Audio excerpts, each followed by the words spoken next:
Good day, everybody. It is Calxiyn here, and if you guys enjoyed this video, remember to subscribe for more Attack on Titan reactions. I'm so excited because I feel like we're gonna see a really epic fight scene. If you guys don't know how my reactions work, basically this video is gonna be my big moments reaction, and then after I show you guys my reaction to the biggest, coolest moments, we will do a discussion where we talk about the episode. But if you want to see my full-length reaction of everything, that is up on Patreon, and there will be a timer and subtitles up on Patreon as well. So I hope that you guys enjoy, and let's just get into it. Oh, it's his kids. Oh.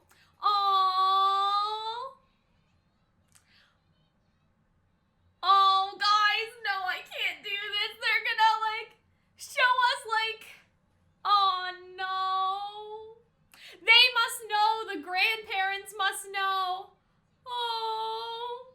He knew he was never coming back. Oh, no. Oh, the music. No. Oh, God, I can't do this. They all know, all the adults know he's not coming back. Oh, Willie. We didn't know him that well, but just seeing how sad they are. They know he's not coming back.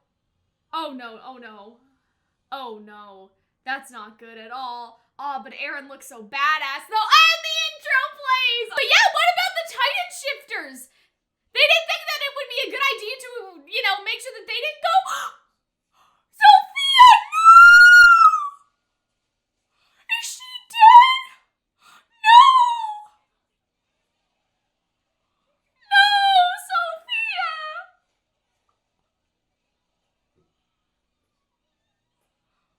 I can't believe they did that! Oh my God!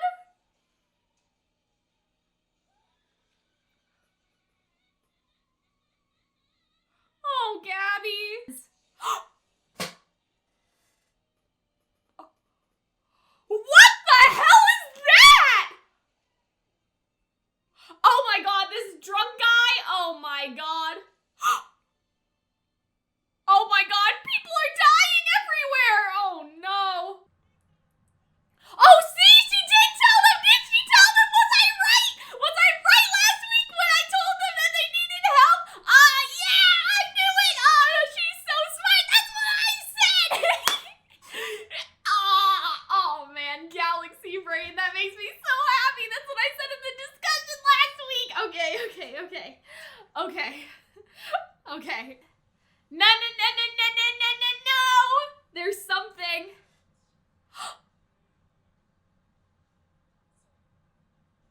Oh, her voice is so epic. Yeah, go Mikasa! Oh my God! Yeah! Oh my God! Yeah, let's go! Oh my God, what if Mikasa gets that one? Could you imagine if Armin, Mikasa, and Eren are all Titan shifters? What if Mikasa gets... Oh my God, that would be crazy. That's actually kind of crazy. Oh my God. But I like that Mikasa doesn't have all that, and she's still a badass, Oh, look at her hair! She's so cute! Aww. He's dead! He's not dead!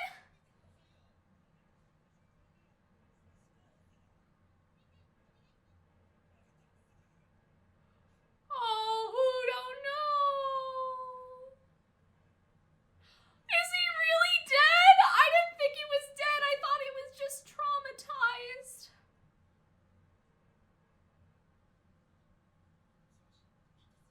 Oh, Gabby's not gonna leave Falco. Oh, they both are dead.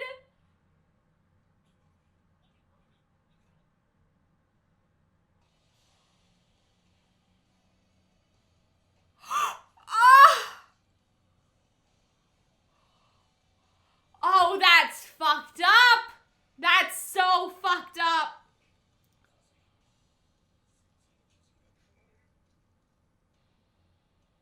Come on.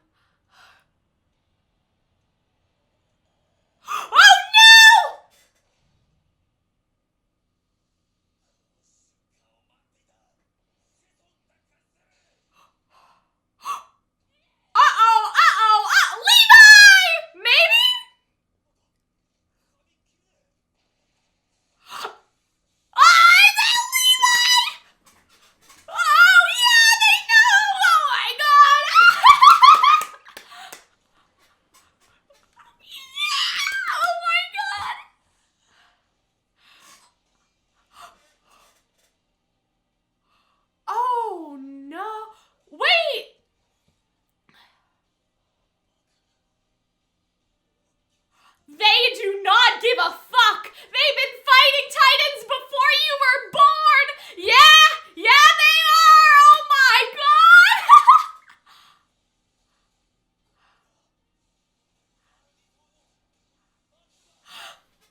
screenshots and just this episode in general, I doubt that this is gonna get monetized. If it does, it'll be some miracle, but I doubt it will. And I've already mentioned the Patreon, and that usually mitigates some of these issues. Like, there's more on Patreon than YouTube would ever give me, like in terms of monetization or ads revenue or whatever, but that's not what I'm concerned about. What I'm concerned about is the fact that if something isn't monetized, YouTube basically doesn't give a shit about it, because YouTube is like, well, we can't make money from that if it's not monetized, and so they don't push it out, they don't care, right? In the algorithm, it doesn't really go anywhere. So, that being said, if you guys have friends that watch Attack on Titan and you think that they would like this discussion, if you guys could share it with them, that would be nice. That would really help a lot. So yeah, and so let's talk about this scene. Now, this whole episode was like a masterpiece. Like, this whole episode was amazing. But let's talk about things screenshot by screenshot, scene by scene. I really liked this because it humanized Willie's family a lot, and I really liked to see the family dynamic here. And there was a lot of good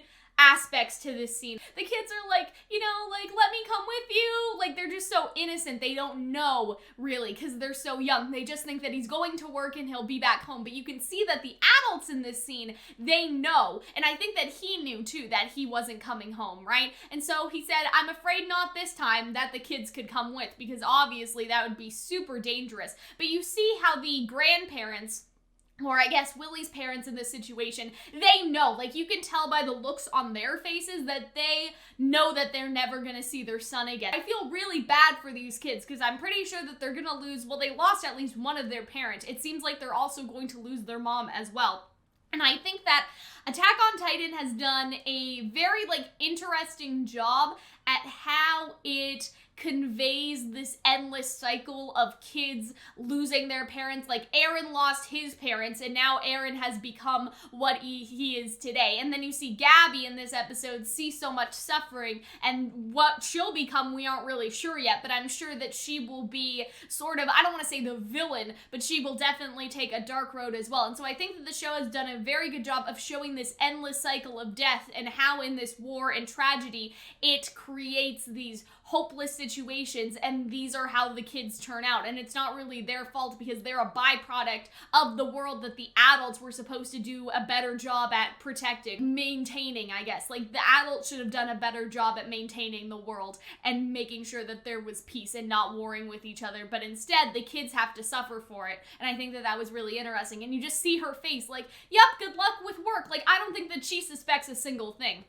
to be honest. But yeah, oh boy, like, this was also such a sad scene, because he turns to his wife, and his wife knows as well, but she is more emotional than the grandparents in this scene, and you see that she's crying. And so I wonder if the kids, like, if they see that she's crying, would they start to suspect something? Like, I wonder if we'll ever see this family or these kids again, really. I don't know if we will, to be honest, because she's the Warhammer Titan, he's dead. Like, I don't know, unless one of the kids reclaims the Warhammer Titan's power back, but none of them seem very combat oriented, so I feel like that this is really the last time where we're gonna see them. And you can see just how saddened she is, and I feel like that's why later you get to that scene where the commander is sort of talking like, oh, well, the Warhammer, you know, they'll eat Eren or something, right? Something to that effect, and the other guy's like, I don't think that she's trying to eat Eren, right? I think that she was trying to kill Eren, because she is at such a loss, like, her husband has been killed, right? And so I feel like that was the point of that scene, maybe? I'm not really sure,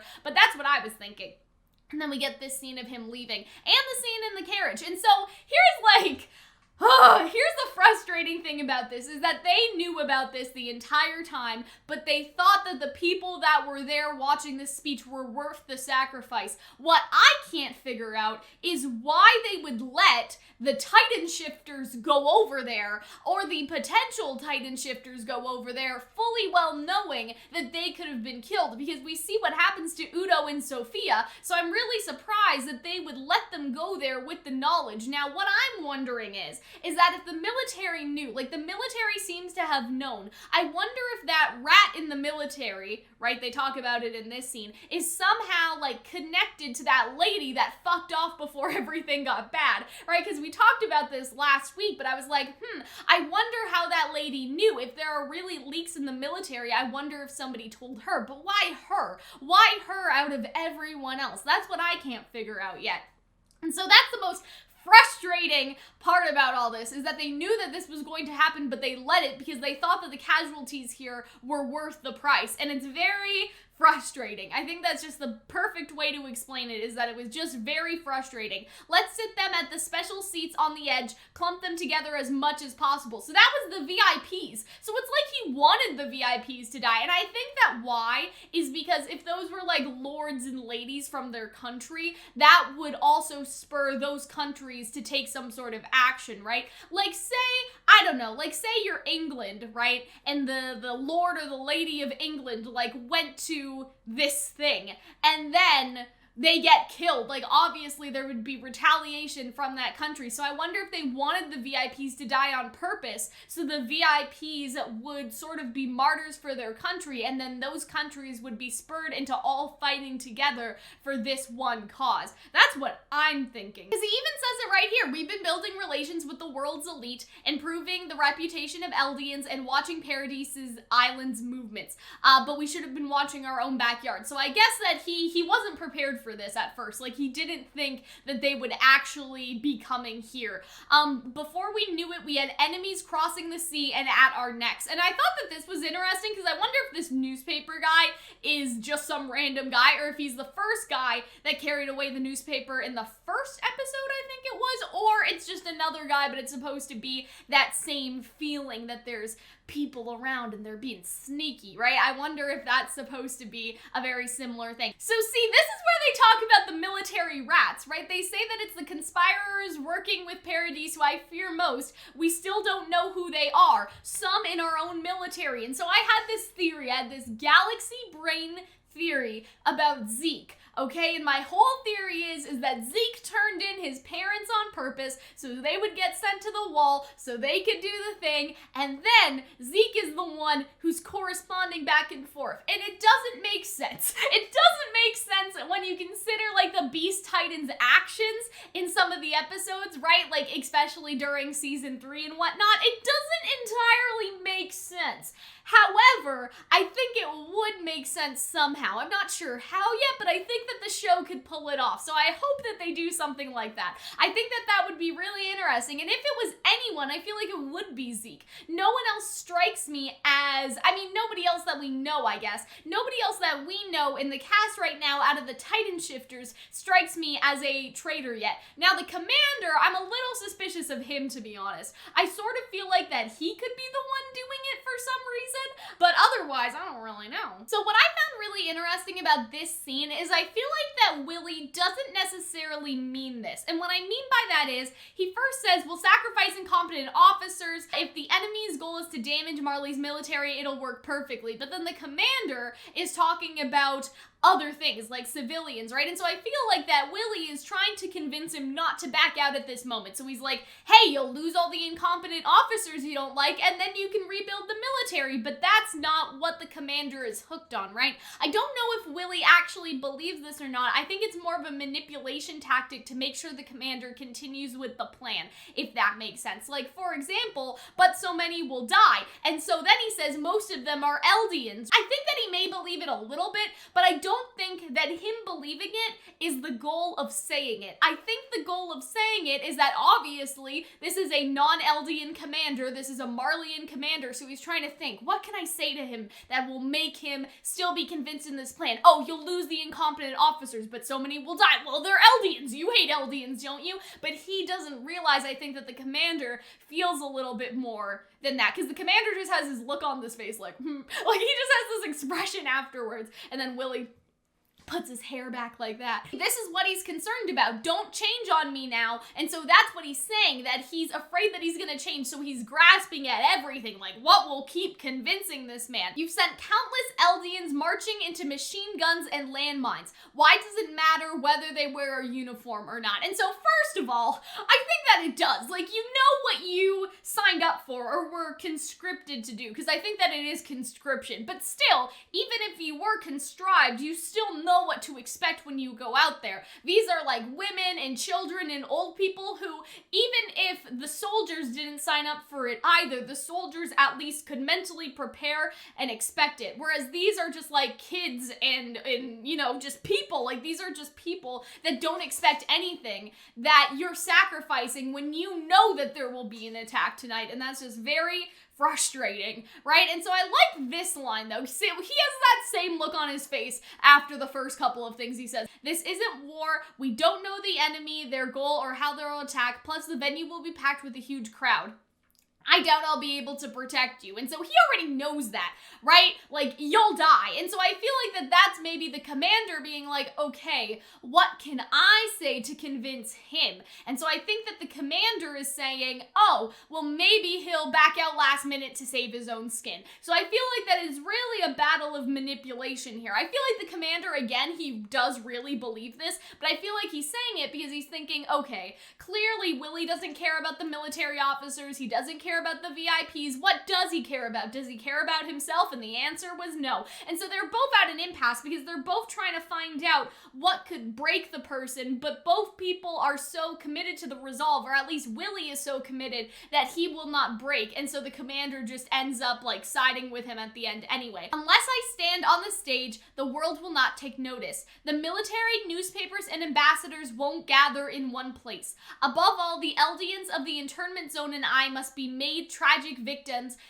of an unforeseen attack, right? And so that's the whole plan, is that they're basically using this to their advantage, and they know that it's like, obviously it's not unforeseen, they know about it, but they're using all of that to, well, do what he said, right? To unite everyone. I think that Willie genuinely thinks that by doing this, all of the other countries or kingdoms or whatever, they will all unite against Paradise, and that'll create world peace, question mark. I feel like that's what he genuinely thinks. If I'm the sole survivor, the world will not become our ally. And so he has already decided to sacrifice himself at this moment. And so the commander, I feel like, tried to use that to say that to him in order for him to back down, but then he realized, like, oh, he's not backing down. He already knew this. There's no doubt that Eldians are spawn of the devil, and there's no doubt that we are devils ourselves. And so I feel like that this was a really good message, because I think that it hits home what this season is really about, I think, and it's that the bad guys that you thought were bad guys, they have some good in them. The good guys you thought were good guys, they have some bad in them. Everyone's fucked. What people need to understand is that everyone is bad.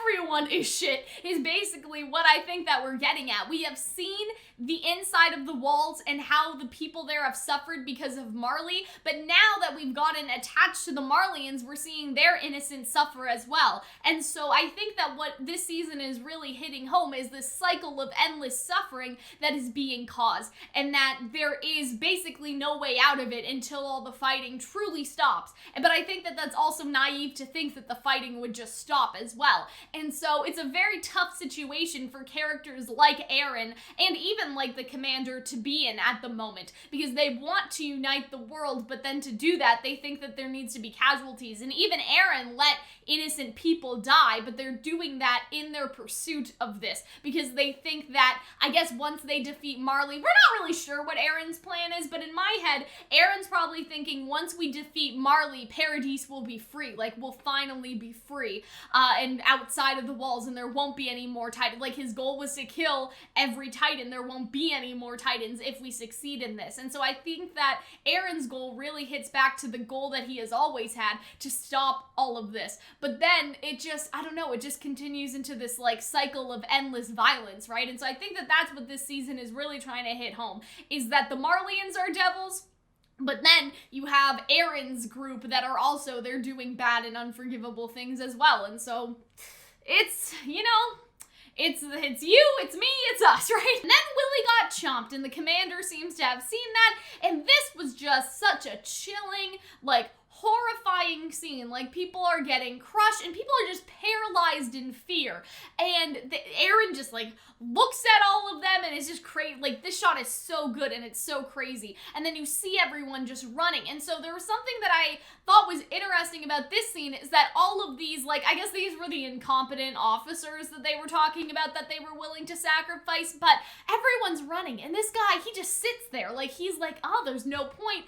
Like, he's gonna crush us all anyway. He's either so stunned with fear that he can't even move, or he's realized that resistance is futile and he's just sitting there. And I think that was such a chilling scene. Now, here's where I started to cry. What happened to Sophia and Udo was actually heartbreaking. Like, I didn't think that they were going to inherit anything, but I didn't think that they were just gonna kill them just because of that too. You know, like, you see stories sometimes, you can tell like, oh, well, these characters are the main characters, so clearly they're not dying right now. Like, plot armor, right? Like, I expected Gabby and Falco to live because their characters have narrative importance. But did I expect Sophia and Udo to die? No! And so this was really shocking to me, and she just died in such an uneventful way. Like, she was just crushed by a rock. And I feel like that's the point, is that no one is really safe. Like, even though you could be like, they weren't important characters, so why assume that they were safe in the first place, right? But I think that it is going to get into that territory of no one is safe. Like, those characters, even if they're side characters that you like, they're not safe. And I feel like that's also going to apply to Aaron's side as well. And I will get to that because I see death flags for someone specific, and we'll talk about that. And so this was just awful. And then Udo, I think that he really liked her, guys. I think that he really loved her, and I'm just very sad about it. And he runs over and he tries to help her, and the crowd crushes him. At first, I didn't understand how he died. I thought that he was just so grief-stricken by what happened to Sophia that he died, but I think that he was actually crushed, and you can see it in this scene. This is why this video is not monetized. But yeah, he tries to help her, but then they all get pushed out of the way, and luckily he grabs Gabby, right? And so they're okay, but he gets crushed under the feet of all these trampling people, and I think that that is how he got his injuries, and that's how he died. Now Gabby, I feel so fucking bad for Gabby. Gabby is having her dark side origin story right now. The amount of trauma that she has seen in just 20 minutes, probably even less than that, is crazy, and I feel so bad for her because she's seen both of her friends die, and then she sees the guards die. She is just seeing an unprecedented amount of trauma for anyone to see. Not even including the fact that she's a child, right? But just for anyone to see, no matter how old you are. But she's also just a kid, and so I feel like that even though she is going to go on this dark road, I can't really blame her for it either. You know, she has just suffered so much already, and I feel like that whatever path that she will go down, it'll just hit home the themes of the show more, that the world and this war created these monsters if the kids turn into monsters, and it's not really their fault either. Aaron right now is actively creating another Aaron through this. Just like how he saw his mom die, she is seeing her best friends die, right? And then we see the real Warhammer Titan, because at first I was like, well, wait a second, because I thought, okay, it has to be somebody who's there. Clearly none of the kids are there, so it has to be the grandparents or the wife. That's what I was thinking. And so it was the wife, and I was thinking this because I was like, oh, wait a minute, if the kids aren't coming with him, then that means that it's either him or it has to be one of the adults, because I doubt that the kids would be allowed to go over there. Now, I'm not sure what happened to her. I guess she was just waiting backstage or something like that, and then she got hit in the blast. I don't even know if she was supposed to be here or if she was part of the plan, because he did say goodbye to her, and so I find that a little bit, I'm not really sure if she was supposed to be there or not, but the commander seemed ready for her entrance, so I feel like it must have been part of the plan. Brother, you fulfilled the Tybur's duty admirably, and so this is where we were notified of the incest, and I'm not really surprised at that. I'm assuming it's to keep the Titan power, grabbable, inheritable easily, so the kids can inherit it with ease. But yeah, I don't don't really have anything to say about that. Like, it be like that sometimes, I guess. But we get this pretty cool scene. So if you're an observant viewer, you could actually notice from this scene that the Titan is forming from the feet up before Eren actually tells us later. For me, I never realized that they formed from the neck before, or wherever they formed from. I need to look back at that because it didn't occur to me while I was watching this at all until Eren said something, and I was like, oh, that's weird. And I'm just like, how long has it been since I've seen a Titan transform? It may have been a while for me, guys. So yeah, if you were really observant and you're an anime only, you could have noticed it right there. But I thought that this was just so... like, this was just such a good fight, but it was also, like, this shot when, she's not even done forming and Eren just punches her. Like, I feel like that was just, I don't know, there was just something about that. There was just something so gruesome about that. Say hello to another reason this video's not monetized, but I thought that this was such an impactful shot. I had to put it in there. It was very shocking to just see the gravity of that and to imagine how tall that must be. Like, you have Eren, and then you have this, like, tall, like, basically like a pike, right? Like a pointy stick, or like a spear cylinder. Anyway, you guys understand what I'm saying. That is just coming up from the ground and over all these houses too. Like, this was just so crazy. And then we get this scene where, again, it's just showing the gravity of the situation. If there's something that I've learned from this episode, it's that no scene in Attack on Titan, or at least this season, even past seasons, but this season is pointless, right? You see the drunk guy and his wife that we saw all the way back earlier, and they both get crushed by, like, a rock. And so all of those scenes where I was like, who is this drunk guy? Like, why are they spending time on this? They were spending time on this to show us that these characters that we have gotten to know, like, bodies are just dropping everywhere. I think they did it for the world building sake of it, so we could get to know some of the people around here, right? And some of the people that Gabby and Falco are close to, or they just know, to immerse us in it. But I also think that it was important, and they do this later with the guards, and we'll talk about the guards, because I think that was one of, like, the best usages of having a scene with those two characters and then having it really mean something later. Like, none of the scenes are for waste here, and it was just it was just so good, like, writing wise. Aw. And then Udo's like, see, I saw him and I was like, oh, he's traumatized because of what happened to Sophia. I think he's just dead. Okay, can we talk about this? Because I probably included it, again, in the reaction. I always film these before I have the reaction part edited, so I don't always know. But this, I was so happy when they were talking down here, because as soon as they got rescued by these guys, because last week, do you guys remember last week? I was like, oh, what if she whispered to them, like, help us, this guy is kidnapping us. Like, what if she hugged him to do that? And that's what I said, and I remember explicitly saying that's why all of the guys looked jealous, but then the guy that she actually hugged looked scared, because he was scared because she said that she was getting kidnapped. And so I thought that was such a great, because again, I sort of thought, oh, well, that's a nice scene. It shows that not all of the Marleyans, you know, despise Peck or anything. Like, they seem to really like her.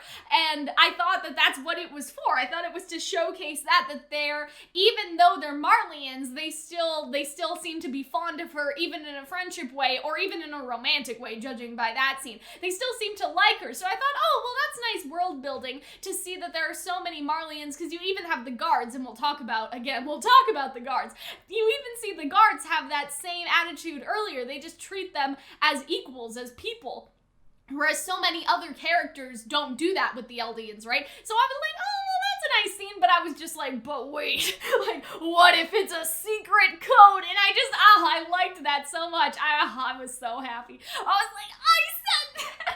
I know it's not like a major, like, you know, thing to get right. It's sort of like Eren, like, you could sort of see it coming if you, like, looked at the scenes enough, like, oh yeah, they're hiding that guy's eyes, he's, you know, watching on the balcony, that kind of looks like Eren. Like, it's sort of like my Eren prediction from, like, episodes, like, I think it was 1 and 2, where I had that theory, but, like, this, I don't know, this just made me so happy. It's so stupid, but it made me so happy, because it was so obvious. Like, I was just like, oh, well, clearly she's asking for help, but I was just like, it made me so happy. And I like how they, you know, because again, right, like, they were, like, jealous of the hug, right, but he was, like, scared, and he was scared because he knew that they were in trouble and needed help, and so they're out of the pit, and so suddenly this fight is seeming a lot more fair, because I did talk about this last week, and my concern last week is, okay, there's the Warhammer Titan and then there's Eren. Zeke seems off somewhere. He was supposed to go to the gates. I actually wonder what happened,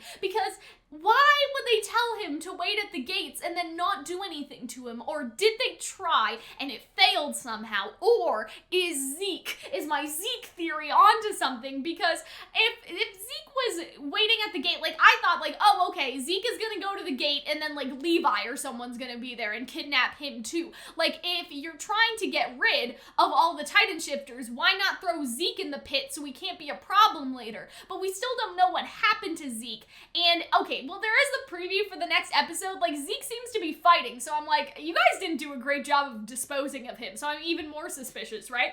But they're rescued now, and so suddenly things are becoming more of a fair fight, because I was thinking about that. I was like, like Eren versus the Warhammer Titan? Well, I was thinking about it in two ways. I was like, if everyone else comes in, they're fucked. That's what I was thinking, is like, it can't be 6 Titans versus 1 Eren. That's not fair. But then throughout this episode, I was like, well, wait a minute. Eren's kind of kicking ass, and so are the Survey Corps. So maybe we should balance it out a little, and I think that this is going to be them balancing it out. I don't know how Porco's going, though. I think he's, he may not be long for this world.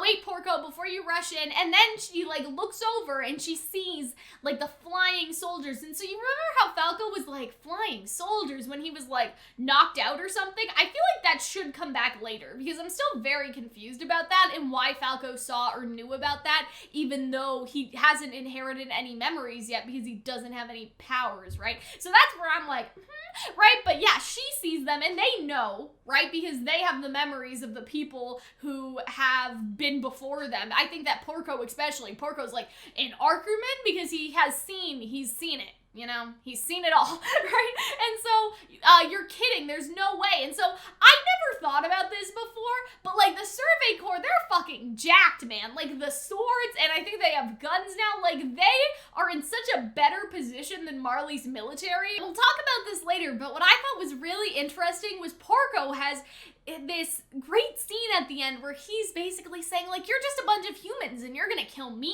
And I think that that was just so great because it illustrates the fact, like, you don't even know, kid. Like, you don't even know. These people have been fighting Titans longer than you've been alive. Like, seriously, right? And so it's just so amazing to see all that come together. Like, not just Titans, but also Titan shifters. Like, you have no idea what these humans are capable of, right? And so I thought that it was just so mind-blowing, because you have to keep in mind, like, nobody on Marley has seen this before. Like, whether it's the flying around on the swords or even just the capacity to organize and kill a Titan shifter like this. Like, nobody's really seen that in this way, right? Obviously, there's technology that they've had to be, like, Titan preventative, and we saw that in the first episode, but this way particularly, like, actual humans just with swords running up in there and, like, killing a Titan shifter, like, they've never seen that. Like, it struck me as so interesting, because you have to keep in mind, like, what Porco has seen and the world, I guess, like, he has the memories, but he didn't even know, like, they didn't even know. I just think that that's so cool.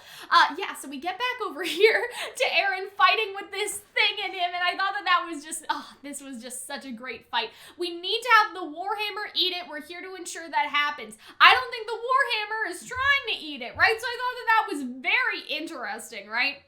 Is that I don't think she's trying to eat it either. I think she's actually trying to kill him, like, to avenge the brother. And I was also thinking, like, what if she's trying not to eat it on purpose so the founding Titan power will be lost forever, right? Because what happens if nobody eats Eren and Eren just dies? Like, what happens to him? Isn't that power basically gone? So I wonder if that could have been her and Willie's plan in private to try and make sure that instead of anyone else getting the powers, the power was instead wiped out. I think that that would be an interesting thought. And what I think that is very cool is that we have to remember, Eren has the attack Titan powers and then the founding Titan powers as well. And so I wonder how it would play into then get another power, like if he did eat her. Like, I wonder how all of these powers would combine together. I wonder how Eren would look basically with her abilities, I guess, is what I'm trying to say.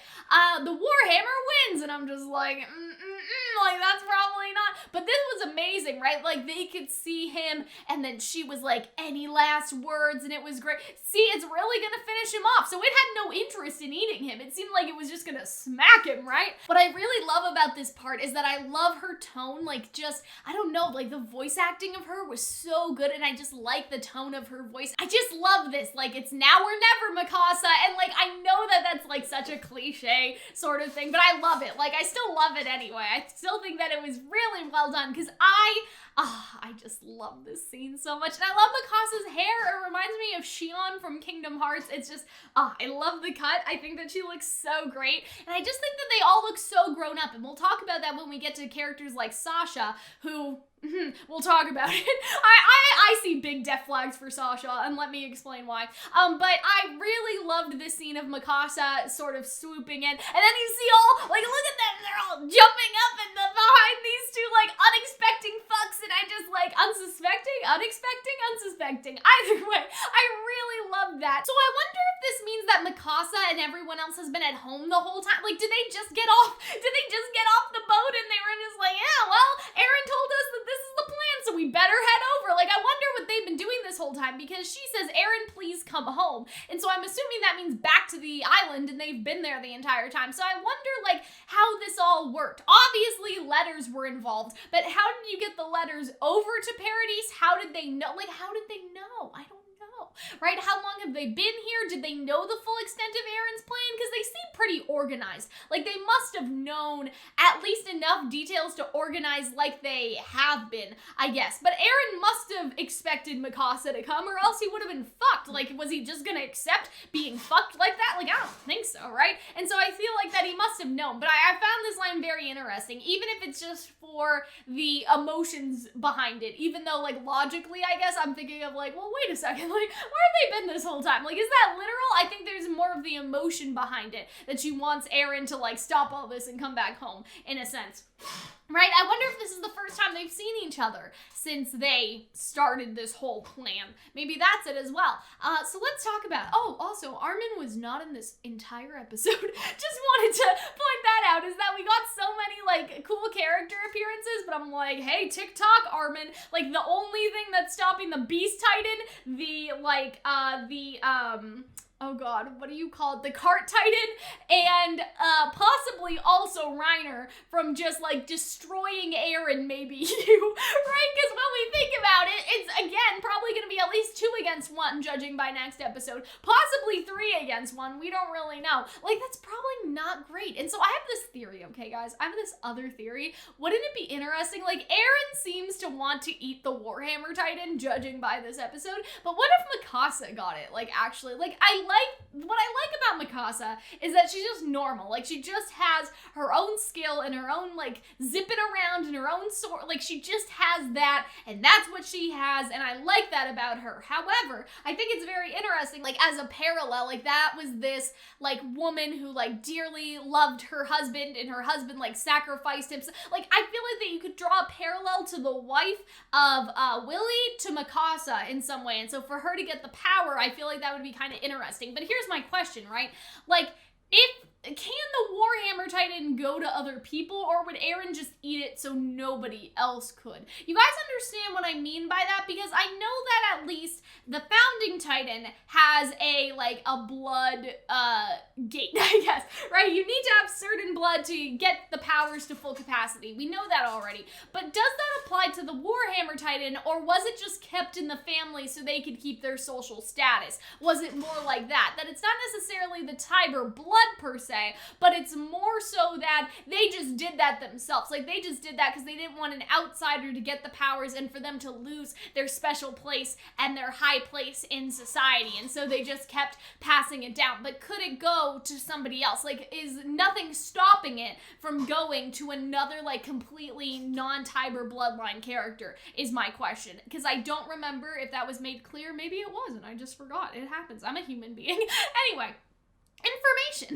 The Warhammer Titan. The Titan inherited by the Tybur family and held by Willie's younger sister, Laura Tybur. Wait, so this was information for public disclosure? I know these are just for us though, but that's definitely not public disclosure. Nobody knew which was which. I mean, now they probably know. Its body is encased in white shell created by its extraordinary hardening ability. Furthermore, it can use the same hardening ability to construct any weapon it can envision. Its Warhammer crossbow and whip are just a few examples, and so we see it has a sword, it has a crossbow. It's very, very cool. I didn't know what exactly the Warhammer Titan would be like, but I didn't expect this, and I think this is very cool. The world will see the Eldian Empire as a threat, just like Willie planned, but they must have known that going into this. So that's the thing. They were like, oh, it's all going according to Willie's plan, but they must have known that this would be their outcome. So what is the goal? Like, how are they going to use that to their advantage? That's going to be very interesting, is that if they already expected this to happen, do they just not care, or do they have an Uno reverse card for them? I think that would be very interesting. I wonder if, like, because a lot of those journalists are dead. I'm sure some of them got away, but I wonder if you could somehow spin the story that it was actually the Marleyan Titans that did it, and it wasn't Eren at all. Like, Island of Paradise, who? Like, it was the Marleyans that killed Willie. Like, I wonder if, because so many of the journalists have probably been squashed, right? Like, I'm sure some of them got out alive, but I wonder if that could be something that happens, because I'm like, okay, there are pictures, but there's no cell phones, okay? There's no video recording. Like, what if the whole thing is going to be that Eren's, like, people, they basically, like, make newspaper articles about how it was the Marleyan Titans that did the massacre, and it would be it would be a big thing. I think that would be kind of cool. I don't know how they pull that off though, but like, yeah, like, how did you stop fake news in the Middle Ages? Like, how did you really? Like, people could just print whatever, you know, like, there's no pictures, there's no evidence, you would just have to trust the newspaper people. So if the newspaper people were also, you know, Eren's people, they could just spin around this story, and like, who's gonna believe the military? Like, what if they convinced people it was all a big military cover-up? Anyways, I really like this scene because I just love how he just pulls the guy off and off the roof. These morons, what part of keeping civilian casualties to a minimum don't you get, Floach? And so, I'm assuming that's how you say his name. I think that this scene was interesting because it does show that Eren, even though Mikasa is saying like, hey, children died, innocent people died, Eren did try to encourage them to keep the casualties to a minimum. And I feel like that says a lot about Eren's current character, is that he's not bloodthirsty, he just understands, I guess, in his own, like, twisted way or whatever, is that in his cold and calculating way, he thinks, well, this is a necessary sacrifice, but do not sacrifice any more than necessary. Like, he's not bloodthirsty or, like, death hungry. He doesn't just want to, like, destroy all these civilians. He's actually imparted on them to, you know, not harm as many civilians as possible. And I think that's really interesting because it shows that Eren is a bit more, like, there's still some, like, we still have standards. We're not going to just, like, kill a bunch of civilians for no reason. Like, that's basically how I'm thinking. Even in his, you know, this catastrophic event, even though what he's doing is still clearly wrong, like, don't get it twisted, don't get me confused. Everything going on here is horrendous and wrong, but even in Eren's mindset where he is doing all this wrong, he is like, we're only gonna do, like, the amount of wrong we have to do, but no more than that. He's trying, I don't know, it's so weird. He has, like, moral standards in this very, like, immoral situation, and I think that's really interesting for his character. And so, you know, this guy, I'm not gonna lie, okay? He has a point. Like, they were eaten alive, and I don't think that means the civilians got it coming, but I understand his anger, right? Like, the Marleyans didn't care about them, and they were literally eaten alive. And I think that that's the problem, is that this is why the cycle of war continues. It's always, they did that to us, so we'll do that to them. And then the them is like, well, they did that to us, so we'll do that back to them, right? And it's just this endless cycle of getting back at each other. And, like, I don't know, I can't blame this one guy, but it does continue to put forth the message of how this is like an endless cycle of vengeance, you know? You're still saying that? Look, Eren is telling us something to fight, and I'm just like, yeah, but Eren also told you to minimize the casualties, right? Like, didn't Eren say that? Like, right? Well, anyway, so I really did like that scene. And so this is where Mikasa is trying to talk some sense into him, I think. You killed civilians, you killed children too, you've done things that can't be undone. But I think that I don't know, like, it's just such a weird scene because Eren looks at her, but he looks at her so coldly, like he looked at Reiner. And so I feel like that what Eren's thinking is that he understands the gravity and that'll live with him for the rest of his life, and that's the price he pays, right? A sort of like, I know I'm going to hell type situation. I know Mikasa, I know what I've done, and I'm not proud of it at all, but I think that it was necessary. I think that that's Eren's mindset, is that all of this will one day free them, right? I think that that may be his attitude about it. But he doesn't even say anything. And I think that's the other thing. I'm like, Mikasa, this isn't a great time to bring this up, but she didn't know. I think that she brought it up because she thought that the Warhammer was dead, but it's like, like, it's not dead. And so I think that this was really interesting, right? And so I like that she just, like, pulls him out of the way. I love her armor. I think that is just so great. Like, I love the upgrade that they've gotten. So Eren seems to figure it out right here by looking at her, and I'm not sure why. Like, he looked into her eyes, and so I wonder if he could somehow tell that her human self was not in there by looking in her eyes, or I wonder if that was just like, oh, he figured it out. That must be why I won't die no matter what we do, right? And so they crushed it with all this strength.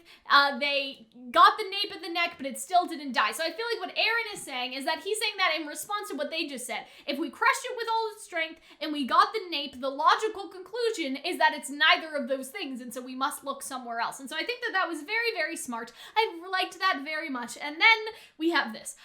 Oh boy. And so I guess this is just a doctor's house. Like, they all knew that this guy was a doctor, or maybe because we have some military here, so maybe the military knew to go here. And so they say, sorry, we're at full capacity and the kid's already dead. And so it's just so sad to see all this. Obviously, this is the price of everything, and now we're seeing it firsthand. I think that he really feels the burden of responsibility that he could not save Udo and Sophia. I think that he really feels that as the older one, right? I feel like that it's going to really affect him. Like, we've seen how this is affecting Gabby, but I don't think that we've thought about enough how it's going to affect him. Like, yeah, and so we can see again how Gabby is expressing this traumatic event that she's witnessed, and she runs for it.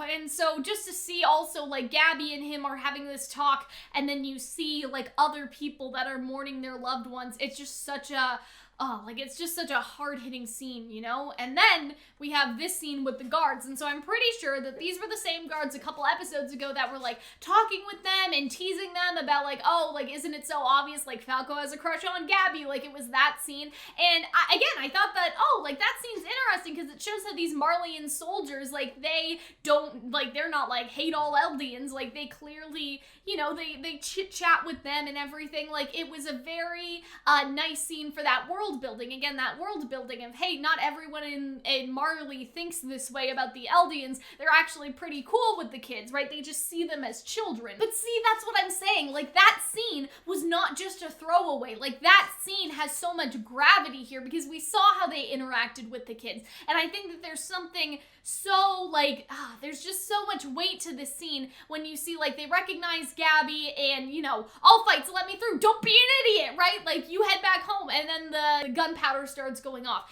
and then this guy gets shot, and then he gets shot as well, and you can see that he tried to protect her. To him, she was just a little kid, right? And so I feel like that was so impactful that these two gave their lives for her. Like, it would have been really easy to just, like, I don't know, like, throw her under, like, literally under the bus, throw her in front of them and use her as a shield or something fucked up like that. Like, it would have been easy to do that, or whatever else. It would have been easy even to run and just leave her, right? Just leave her alone and be like, oh, well, that kid, you know, she ran in here, like, whatever, like, I'm gonna save my own ass. But instead, they protected her. Like, they actively tried to protect her. And then we see why I'm assuming Sasha does not kill Gabby, and that's because they only are killing, like, the military. They said to minimize the amount of casualties possible. And so I feel like that this was a really great scene to also showcase that aspect too, is that they don't seem to recognize the fact that Gabby is technically a part of the military. Sasha just just sees her as a child,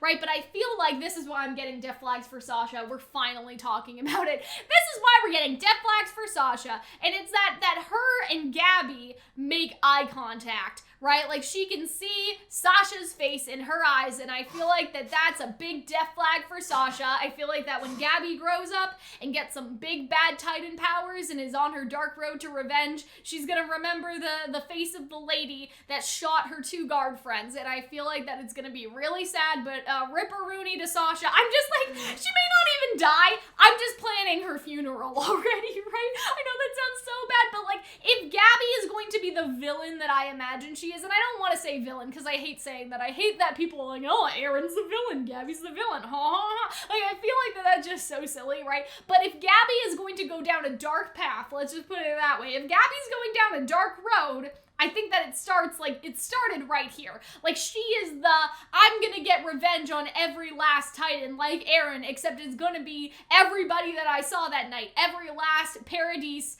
Island Eldian. It's gonna be that exact same thing, and it's starting with Sasha, unfortunately. And can we just talk about Sasha? Like, Sasha looks so, like, mature and grown up. Like, she's come a long way. Like, she's, like, potato girl, you know? Like, we know that. But, like, she's just so much more than that. And I feel like that this almost could possibly be connected to the fact that that's the story that Reiner told at dinner, was the potato girl, and that was Sasha, and now here Sasha is with a gun, like, doing these things, you know? Like, I feel like that maybe it was, like, all connected, all overarching. And then there's Connie right here, and so they just look so much more serious, and they're just older, and they're mature, and they've grown up, and I'm just like, because they're gonna die. But, you know, anyway, or at least Sasha, yeah, Sasha's like, that's a death flag stamp on that for me. At least I think so. And then we have Gabby. See, this is what I'm saying. Like, you only see her teeth. You don't even see her eyes. Like, this is the changing point. This is the turning point for her character. And she grabs the gun. Don't know what she's gonna do with that, but she grabs it anyway. They're all in place. Are things going well for the time being? And then, you know, I don't know why I got this blurry ass photo in my screenshots of the fight.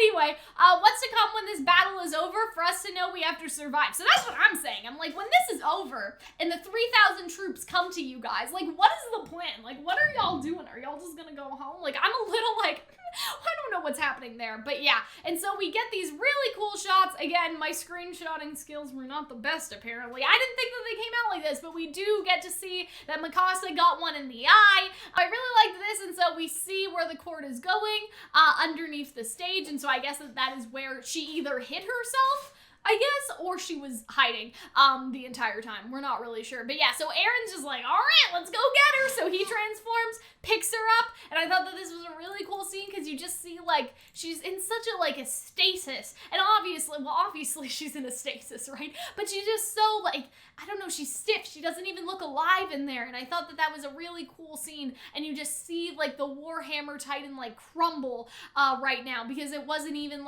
it was basically just an umbilical cord all the way over there. It was just like almost like a husk for her to control. Like, I don't know, I guess they're all husks for them to control, but you guys understand what I mean. Like, they're just even more disconnected than usual. Shoot, the Warhammer Titan's about to get eaten, and so I think that is the commander that noticed that, and then Porco, basically. I'm pretty sure that's Porco, but I love this scene, though, because, you know, Aaron grabs it, we get cut.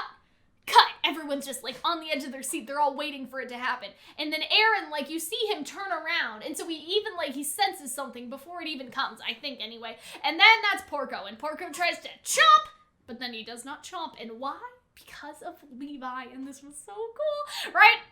I've been waiting for this moment. I'm retaking the Founding Titan, and I was like, oh, like hell you are, right? And so I think that it's so funny that we have this Titan that's, like, biting, right? Like, the Jaw Titan, and then who's known for cutting off the jaws of the Titans? Levi Archiman, coming in fresh. Like, I thought that was really cool, and so we have Levi, and so we can see that the jaw hinge actually falls off there. I don't think I got a great picture of it, but you can see it if you look closely and go back to the episode around this time. And so I think that he's just like, uh-oh, why can't I bite? And so I just love that. And so he also recognizes Levi because he has the memories, right? And so I think that that's so cool. I think that that's really cool. And it's just like, oh, Levi looks so cool. Oh my God, he looks so cool. And so I really loved this. Oh, I just love this so much. But yeah, I wonder if he's gonna die. I don't know if he's gonna die. I feel like they may rescue him. He'll just be out of commission for a bit. But he was not in the end scene where they had the Beast Titan and then I think it was the Cart Titan in the background. But like, why would they, right? Because that would spoil like whether or not he's alive or dead for the anime only. I love Porco being like, can't you see I'm a Titan? Because he's so baffled. Like he doesn't even know.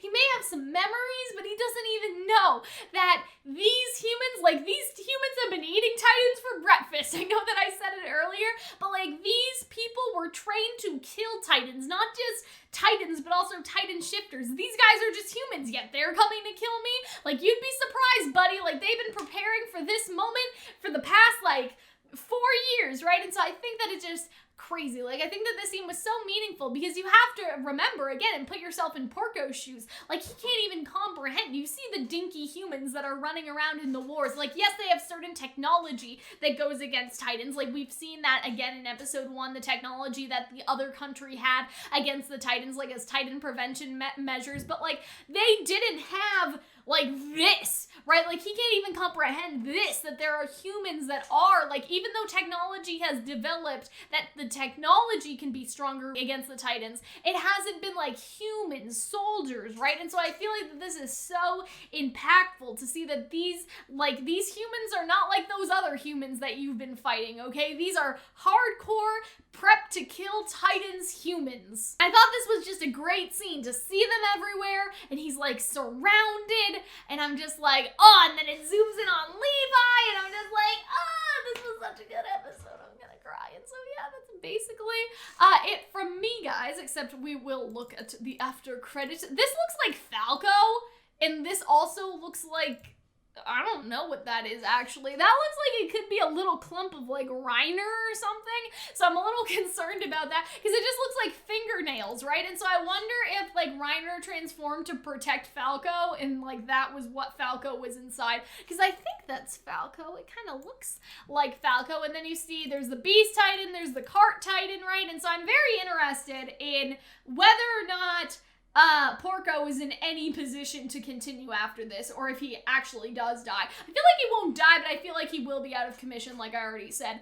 If Falco will get Reiner's Titan powers, like, what's going on with all that? And it will be interesting to see, like, is Eren going to eat the Warhammer? And is, Armin gonna, like, come in right now? Because obviously we have this situation where it's basically, like, we're starting to get, like, 1 against 1, fine. 2 against 1, manageable. All of them against Eren, probably not great, right? So I feel like Armin or something else needs to happen. Like, if Eren eats the Warhammer, I feel like Eren could go up against this, could go up against the Beast Titan, and could go up against the Cart Titan, right? And obviously he has his friends, but I just don't think that's enough. I don't think that's enough because, like, I think that the more Titans you have, the more unlikely it is for Eren to get through this. So I feel like he needs to eat the Warhammer, and that maybe, like, Armin needs to come out, and then it'll be fair. I'm not really sure, though. But yeah, this has been my discussion of this episode.